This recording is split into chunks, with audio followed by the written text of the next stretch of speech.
Character building. शुरू की चंद जो टीचिंग्स हैं उनमें ये कि तगड़े स्ट्रॉन्ग मुसलमान बनो। देखो अगर तुम सच नहीं बोलोगे और अमानत में खयानत करोगे तो कोई तुम्हारे इस्लाम से जो है इम्प्रेस नहीं होगा। आज हमारी यही तो बदबख्ती है, हम जितना मर्जी इस्लाम इस्लाम करता फिरें, लोगों ने हमारी डीलिंग्स देखनी है।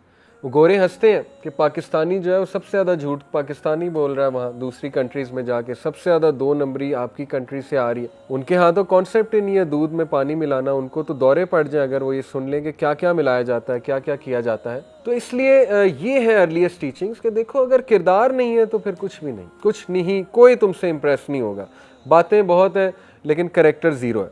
तो इसलिए क्या कहा कि he enjoyed us to speak the truth, to be faithful to our trust, to be merciful, रहम, कंपैशन, ये अर्लीस्ट टीचिंग में से, and to regard the rights of the neighbours and kith and kin. अगर कोई मुसलमान सही से होता है शुरू में, यानी दीन की तरफ आता है, तो याद रखें ये चंद एक उसके फ़राइज़ हैं। सच बोलना, अमानत में ख़यानत ना करना और हकूकुल इबाद, रहम करना लोगों पे, ज़बान का मज़ीद नर्म हो जाना, ठीक है ना, ज़बान का मज़ीद सख्त होना ये अच्छी बात नहीं है।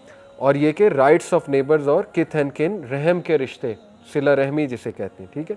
He forbade us to speak evil of women और to eat the substance of orphans. और उन्होंने हमें ममानियत की कि औरतों के बारे में बुरी बात, औरतों के बारे में उनकी शायरी एक तो बहुत ही इलिसिट होती थी, बुरी। फिर ये कि औरतों को समझते ही कुछ नहीं थे, जूती की नोक पे रखते थे।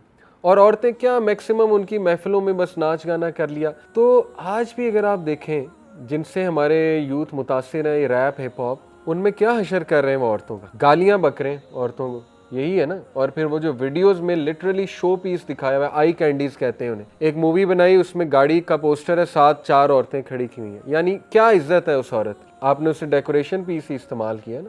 वो शेख अहमद दिदात तो एक बड़ी फ़नी बात करते होते थे रहीमहुल्लाह, कहते थे कि ट्रैक्टर का इश्तिहार साउथ अफ्रीका में और साथ बिकिनी में तुमने जो है लड़की खड़ी की हुई है, एक्सप्लेन दिस टू मी। उस लड़की का ट्रैक्टर के साथ क्या ताल्लुक है? ट्रैक्टर तो मजदूर चलाता है, वो तो फार्मर चलाता है, वो लड़की तुमने क्यों खड़ी की हुई है? तो बड़ा मज़े से कहते थे कि मैं एक ओल्ड मैन, इवन मैं जो है मेरे जज्बात भड़क जाते हैं इस तरह की चीज़ें जो है वो जब नज़र आती हैं। तो क्या तुम हशर कर रहे हो अपने लोगों का, अपनी औरतों का? एनीवे, तो आज भी आप देख लें कि जिन लोगों को हम आइडियलाइज करते हैं उन्होंने औरत को कितना नीच कर दिया, कितनी उन्होंने जो है वो औरत की तज़हीक कर दी है गानों में।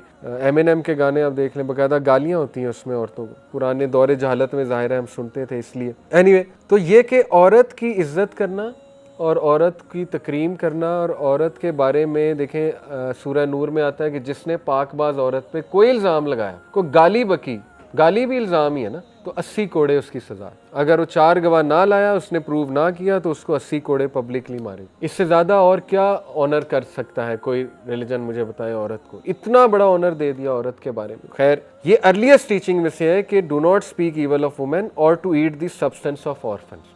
ये अरब्स बहुत किया करते थे कि यतीम का माल खाया करते थे। एक बड़ी फेमस स्टोरी है, ये स्टोरी कितनी सच है इसके बारे में मैं कोई कमेंट नहीं कर सकता, लेकिन ये बहुत फेमस स्टोरी है। फेमस स्टोरी ये कि एक यतीम, उसने अल्लाह सुब्हानहू तआला को लेटर लिखा, पाकिस्तान का बच्चा था कहीं गांव का, और लेटर उसने लिखा कि मैंने अल्लाह मियाँ को लेटर लिखा है। तो एक बंदा हज करने जा रहा था, उसने कहा ये अल्लाह को दे देना।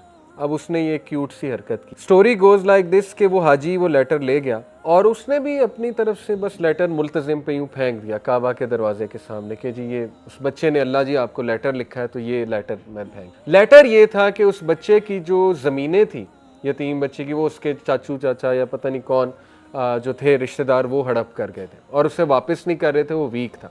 तो उसने लेटर में ये लिखा था कि अल्लाह जी ये ज़मीनें छुड़वा दो। अब वाक़या ऐसे है कि वो लेटर वहाँ सऊदी पुलिस ने फ़ौरन पकड़ लिया, उनके हाथ लगा। उन्होंने कहा पता नहीं इसमें क्या लिखा है। उन्होंने ज़ाहिर है उसको फिर समझा होगा, उर्दू था तो समझने की कोशिश की इसमें आखिर लिखा क्या है, क्योंकि वो बड़े अलर्ट होते हैं। वो लेटर सऊदी मिनिस्ट्री गया। मिनिस्ट्री ने जब पढ़ा तो ज़ाहिर है वो बड़ा मूव हुए कि यार ये देखो इस बंदे ने कैसी बात की है। वो लेटर किंग की तरफ गया। किंग ने ज़ियाउल हक को कॉल की। Story goes like this. Ziaul हक उस वक्त प्रेसिडेंट था। ज़ियाउल हक को कहा कि ये जी मामला है, और बताया ये जाता है स्टोरी में कि ज़ियाउल हक ने फिर उसका केस खुद लड़ा और ज़ियाउल हक ने उसकी ज़मीनें उसे वापस दिलाई। अब ये कितनी सच है मुझे नहीं पता, लेकिन ये बहुत मशहूर है। आप अपने बड़ों से पूछेंगे शायद उन्हें पता हो, उस दौर में बहुत मशहूर थी 90s। बहरहाल अगर सच है तो आप देखें कि अल्लाह के लिए कोई भी आप क्यूट हरकत करेंगे, अब लेटर लिखना ये हमारे लिए एक रिडिकुलस हरकत हो सकती है कि यार तू डायरेक्ट दुआ कर ले, लेकिन नहीं, उसको समझ आई मैंने लेटर लिखना है अल्लाह मियाँ को, और वो लेटर कहाँ पहुँच गया, किंग, और किंग से ज़ियाउल हक को कॉल आई जी कि ये मामला है। तो आप देखें, इसलिए अल्लाह ताला जो है ना वो देखता है अगला बंदा कितना सिंसेयर है, और अल्लाह ताला फिर ऐसे ऐसे वेज क्रिएट करता है कि फिर आप सोच भी नहीं सकते।